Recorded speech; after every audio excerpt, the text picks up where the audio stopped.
I just received this huge bin of old LEGO Knights Kingdom Knights from my friend, and it's got me really inspired to build a new member of my LEGO Dungeons & Dragons party. So today, I want to build a custom D&D Druid. To start off, let's build his head, and to really drive that Druid look home, I'm thinking some deer antlers would be great coming out of his helmet. I'll build them using a bunch of brown elements, including these bar and clip parts.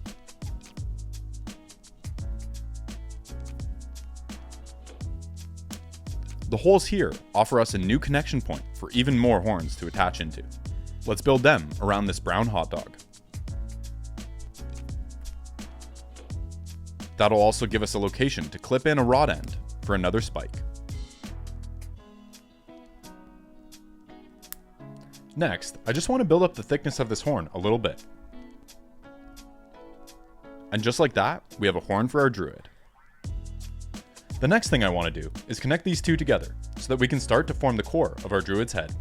I find that a lot of brick-built LEGO heads can look pretty cursed, or at best, very stylized. Some of my past attempts can definitely attest to this. Even LEGO's own attempts can look pretty whack. I'm talking about you, Messi and Ronaldo. My other D&D builds have been a Dragonborn and an Aarakocra to avoid this challenge. So this time, my solution is going to be to put our Druid into a helmet. This blade part has a little scallop out of it, which when we pair it with a spike, lands us a pretty decent eye slit for a helmet. But before we can get to that, let's rob some minifigures for details. Like this axe, and this little guy's skates. Then, on the other side, I'll add in a clip so that we can attach the beginnings of our helmet into the head. We're definitely starting to get somewhere, but without the middle filled in, it's a bit more of an abstract art piece right now. To complete the eye slits, we need to position these spikes just right. And doing that means a bunch of bar and clip connections so that we can rotate everything into the right spot. Let's attach in a pair of those assemblies to the snot brick from earlier, which should help us get a bit closer to that helmet look. We still need to fill in the middle of his head, but first, let's build up some bloodshot eyes for our Druid.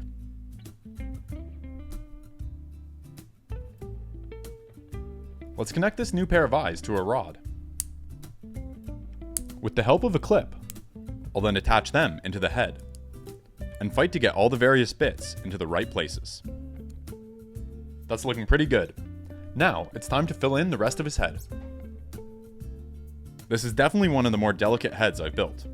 All the different parts are positioned with just bars and clips, which allows for us to achieve some pretty unique geometry, but it means things are a little delicate. These additional helmet parts are no different, but swinging them into place gets us a pretty good looking helmet. The next thing I want to do is get us a neck connection point. I'll build it around this ball on a beam, which we can attach in using some rounded plates and rods.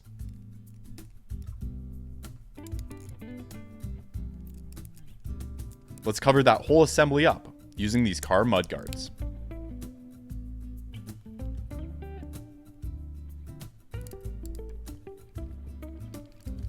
As one last detail, I'm going to add this weapon part to the top of his head.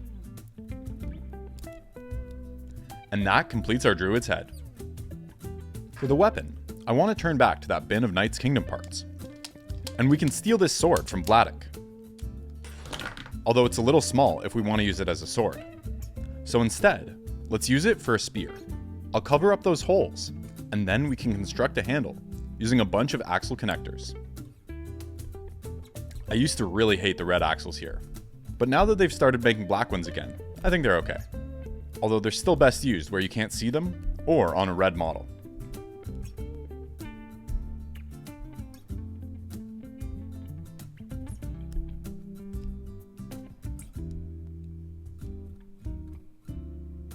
For the bottom of the spear, let's use a small arrow part, which we can add a hollow stud to before connecting it into place. Then, a half pin will give us a connection for the eventual hand, and we can move this connector up and down as needed, so that we can change where it's held. Let's next build some arms to hold this spear. This helmet part has a really cool, almost plate armor look to it, which I want to use as a shoulder. The first thing to do is to use its only connection point to attach in a shoulder socket. But to do that, we'll need to build up this socket with some other Technic bits. We can attach the armor and swing it into place. For the elbow, I'll first add in this ball joint, and then clip in a small bone. To add in some additional armor, we can use some chainmail built out of these Lego chains. I'll attach them with the help of a rod.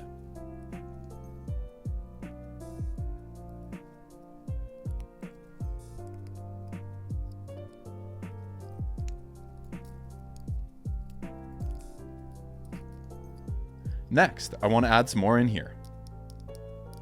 With a bit of effort, we can also connect this longer rod through the socket. The long chain can pop into place here. We can kind of loop it up and pin it under this helmet part to give some nice chainmail details.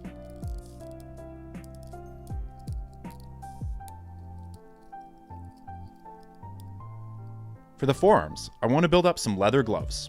I'll extend these Ben 10 parts with a ball joint. This large spike is perfect for the inside of the arm. And to attach it in, I'll use this connector, which just so happens to fit perfectly into this hole on the back side of our Ben 10 part.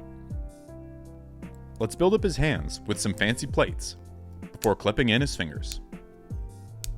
For the thumb, I'll add in a bracket and then this bar plate. And since this one should be the one holding the spear, I'll connect a snot brick. Let's add a little chain to his wrist, which I'll use to help camouflage the gray bits, and then we can clip his hand into place. Next, let's add in the rest of his arm to complete it. Part of what makes these D&D builds so fun for me is thinking up little accessories for the characters to hold, which they've accumulated over the course of their journeys. I think for our Druid, a spellbook would be pretty appropriate. Luckily for me, I've got a fun eye print book cover. Let's connect it to the back of the book. We'll need a spell of some sort to go here. Let's take a look at my printed tile collection. Looks like I'm pretty low on 1x2 tile spells, so this Once Upon a Time print might be the best I can do. Maybe it's not actually a spellbook, and our Druid just loves a good fairy tale. Either way, let's connect that into the book. To hold it, I think it'd be cool to add some more chains in. We can have them wrapping around the book, almost like it's some tome of forbidden knowledge or something.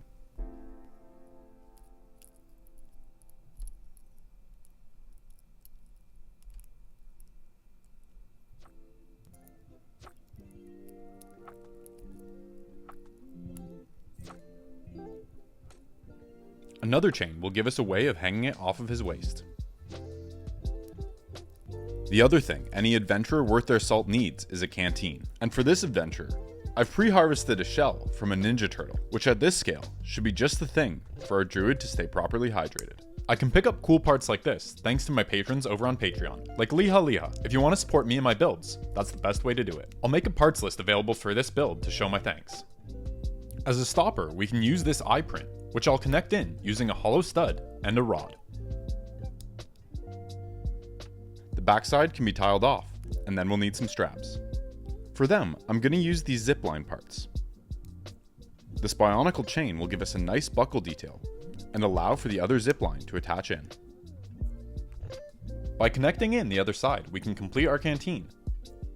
And next, let's build up some legs. Let's start the upper legs by reinforcing this double socket with some friction add-ons. Then, we can use some pins and a Technic lift arm. That gives us a nice connection point for this Knight's Kingdom armor plate, which we can steal from Jaco here. Let's clip those in. That looks pretty good from the front, but we still need to do some work on the sides and back. We can get a pretty cool pattern by repeating these silver throwbot feet.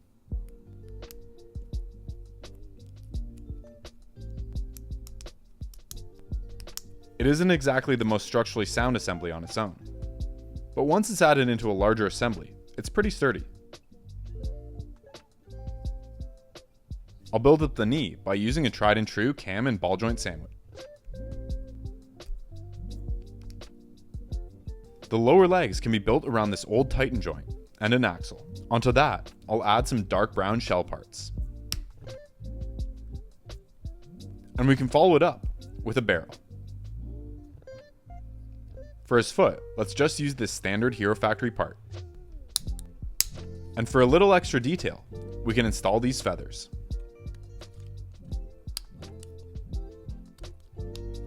I think that's looking pretty cool, so let's clip it all together. With the legs done, let's move on to building up a cape for our character. This cloth part is from Captain Phasma, but it should be nice here too. As an accent, we can attach it in using this shield. Let's add in an axle, and then an octagon to hold the cape in place. We'll be able to attach this in later using a ball joint. I like that it's got this root-like print, which ties in nicely with the earthly druid. I think this cape should look pretty cool draped over the shoulders of our adventurer. But in order to confirm that, we're going to need to build up a torso. For it, I'm going to start with this bionicle part as the main structure. This armor could normally connect in like this, but I kind of like the look of it angled this way. We'll need to do some work here, both connecting it in and covering up this side so that it gives the illusion that the armor is actually symmetrical. But first, let's work on a skeleton for this build. The neck connection is a little wobbly, so we can fix that with a couple of well-placed lift arms. Back on the chest armor, I think the easiest way to position this in the right spot will be with a ball joint. On the socket side, we'll need to interface with the Technic of the skeleton using a couple of these Technic bricks. I'd say that we're back in trust the process territory, but adding in this bionicle part should help us start to claw our way out of that. On the backside, I'll use this lightsaber crossguard to connect a pair of rods and some skelly arms. And back on the front, we can cover up this Technic pinhole.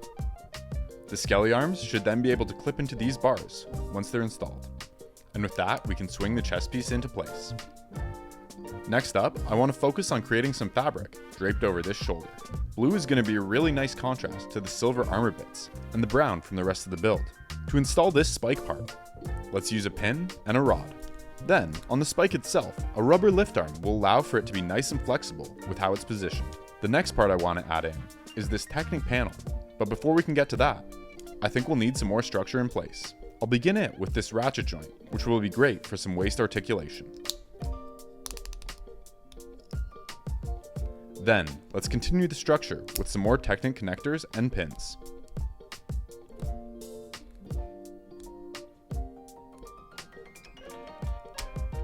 I'm not really sure what type of garment this is going to be.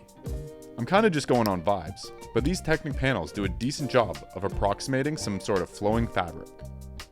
I'll use the axle from our new assembly to replace this red one. Then, let's fold the panels into the right spot and get that spike positioned properly as well.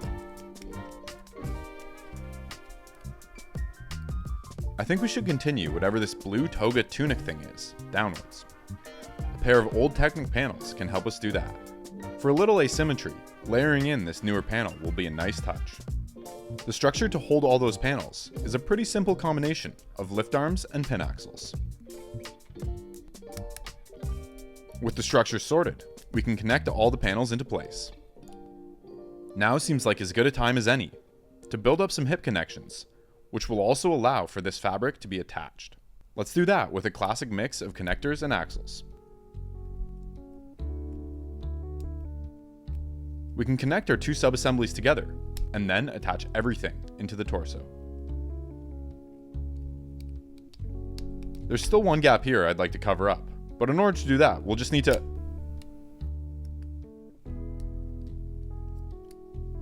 I guess in retrospect, I have some pretty serious concerns about how this cape is connected into our druid. Anyway, let's continue our quest to give this poor guy some modesty. Another blue Technic panel will help us out there. We can add it in using another pin axle.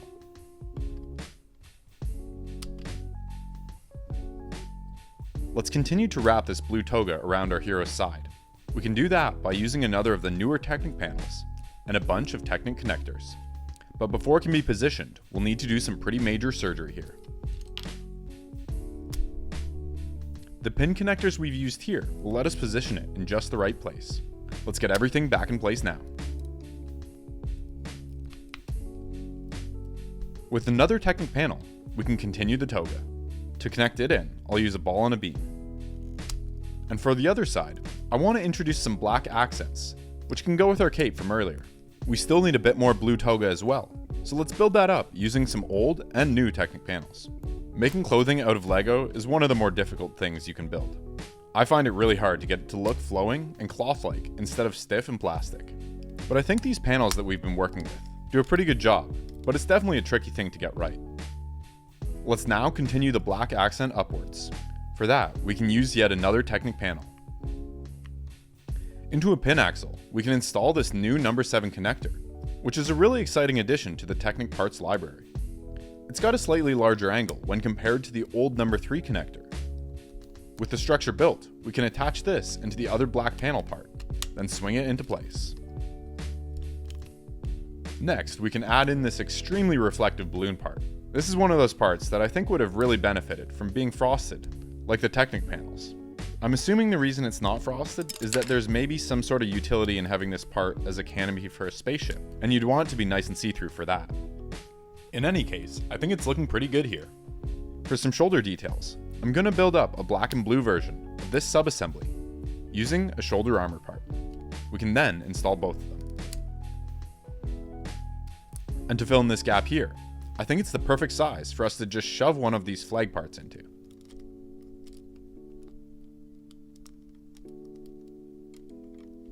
Let's then build a little arm up, which we'll be able to use as a way to connect in our cape from earlier. And with that, we're ready for the final assembly. Maybe let's leave this balloon off till the end. Anyway, first let's connect in his head. Next, I'm going to clip in both arms.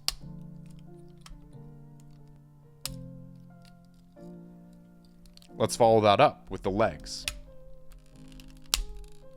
And then we can accessorize. First with the canteen.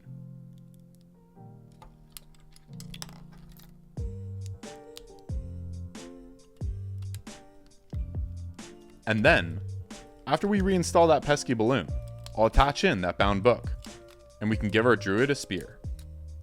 And with that, it's time for the beauty shots.